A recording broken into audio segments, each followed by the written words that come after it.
आप सुन रहे हैं सिंगर सतीश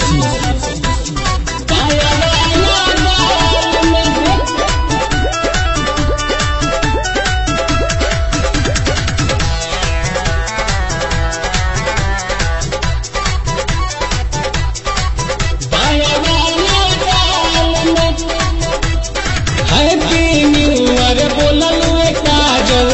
नया नया साल में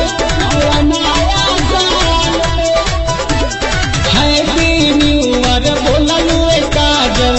नया नया साल में एगो चुम्मा तू दे ताजा पाया वाला गाल में एगो चुम्मा तू दे ताजा पाया वाला गाल में हैप्पी न्यू ईयर बोलल सपना नया नया साल में हैप्पी न्यू ईयर बोलल सपना नया नया साल में एगो चुम्मा तू दे सपना बाया वाला गाल में एगो चुम्मा तू दे सपना बाया वाला गाल में दे बनाओ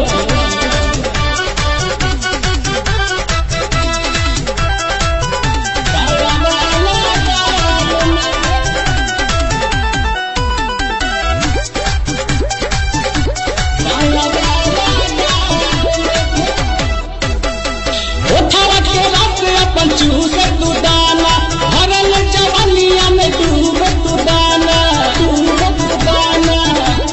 हाँ ओठवा के रस अपन चूस तू दाना भरल जवानिया में डूब तू दाना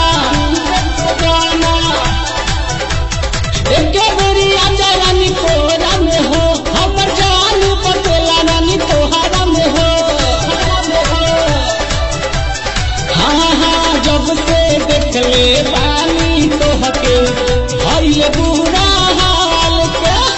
जब से देखले पानी तोहके भइल बुरा हाल के एगो चुम्मा